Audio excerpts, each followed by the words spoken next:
Hi everyone, I'm Cody W3AMG with BridgeCom Systems, and today we're going to be showing you how to update the firmware on your BridgeCom Maverick radio. So this is actually quite simple.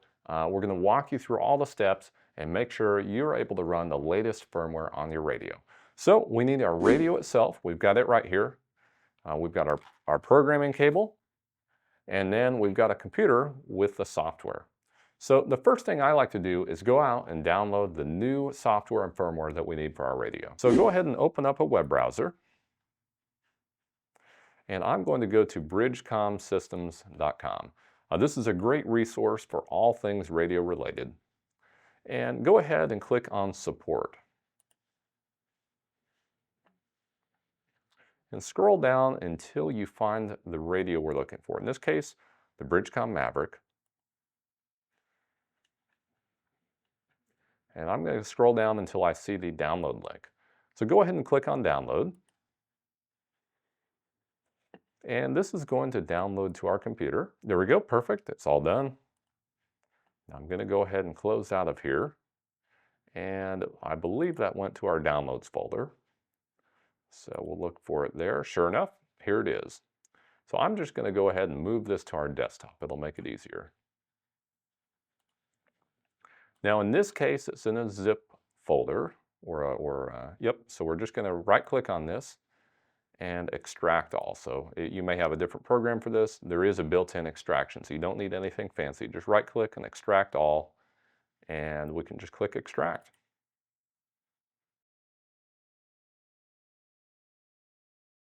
Wait for that to finish here. Now while this is working, we can go ahead and get our radio ready for updating. So right now I've got the radio turned off. Now what I'm going to do is hold down the PTT button right on here and the PF3, which is this button right up here. In this case it's black. So we're going to hold both of those buttons down, and then what we're going to do is simultaneously turn on the radio, but keep holding those down. I'll try to make sure you can see here. And as you can see, that red light has started to flash. So at this point we can let go. This radio is now in firmware update mode, so we can go ahead and perform our update. So here we go. This has been extracted, so we have our software. Go ahead and install the new CPS. So CPS, and we have another video if you need help installing CPS. So I'm just going to kind of fly through it here. And here we go. We're installing. And perfect. So we can go ahead and finish that. So we have our new software installed.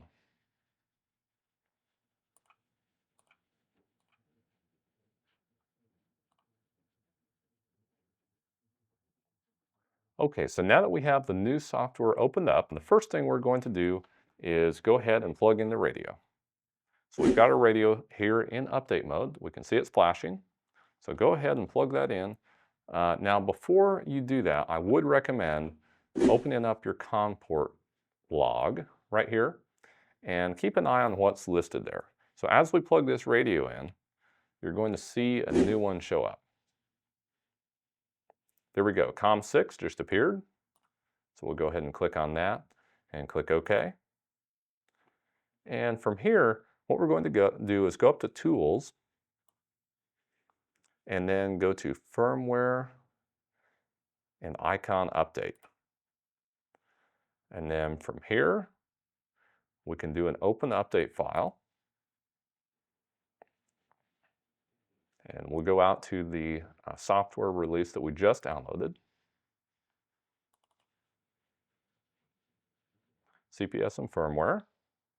And in this case, we're going to go to Firmware. And there's our SPI file. Go ahead and click on that, and then click Open. Click OK, and that should automatically have all of the correct info.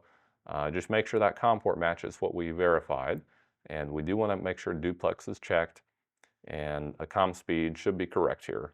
But this is what it should say if for some reason it's different. And at this point, just go ahead and click Write. And OK. And while this is going on, make sure your radio has plenty of battery, and make sure also your computer has battery, and don't unplug the two. There's potential for things to go wrong there if for some reason you were to run out of battery on your radio, turn it off, or just unplug it mid-update. Always a good idea to keep them connected up while you're doing this. And here we go, write complete and perfect. So at this point, we're pretty much ready to go, but there's one more thing we need to do. So this is booting up here. And we'll just go ahead, at this point we can unplug the cable, that's no big deal. And once this is booted, what we're going to do, there's one more step, and this is where the backup comes in. Before you do your update, you definitely want to do a backup. What we're going to do now is reset the radio, and this completes the update. So to do that, go ahead and hold down the PTT and the PF1. And then from here, power on the radio while holding those buttons.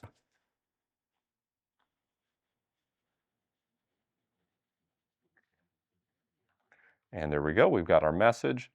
Are you sure you want to initialize the radio? Click the green button for confirm. And that's going to completely reset the radio. And at that point, you are all set. Here we go, 1.03, which is the latest firmware.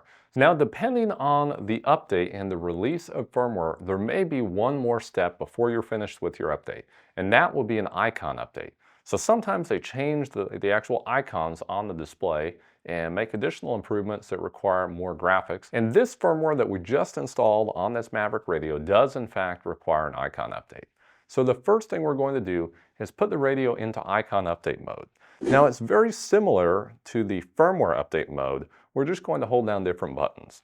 So in this case, we're going to hold down the PTT button and the PF2 button, which is the button, basically 2 buttons below the PTT. So the furthest down button. We're going to hold both of these down with the radio turned off. Make sure it's turned off. Hold both of these down and then turn on the radio while holding them down. And as you can see, that instantly went into update mode. And we're getting a flashing green light on top. So now from here, what we're going to do is plug in our programming cable. And let's jump into the computer. Now to verify if you actually need to do the update, go ahead and open up your new release of firmware and go into the other folder. Basically what we're looking for is this icon version. So in this case we have the icon version here. If it doesn't come with any icons, there's no need to do this, but in this case it does, so we're going to go ahead and do it. Now if you prefer, there are some instructions here as well. Can certainly follow along with those. So we'll go ahead and close out of this. Open up your latest CPS, your programming software. And we're going to check the COM port. So click on your COM port button. I believe we're on COM 6, but if we want to verify, just like the software update, we can unplug and plug the radio back in, and you see it pop up there. There we go, okay. And just like the firmware update, we'll go up to Tools, and then Firmware and Icon Update. But this time we're actually, since we have an icon update mode, we're updating the icons. So go ahead and open your update file. Now this time we're going to go to the icon update instead. So go to Other, and then Maverick icon. And we're going to click on that SPI file and click Open. Now we want to make sure everything is still checked. These should be blank. Make sure our COM port is correct.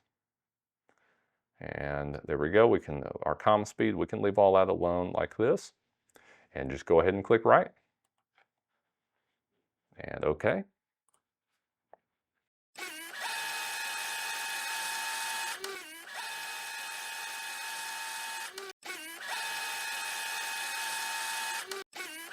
And there we go, write complete. So go ahead and click OK.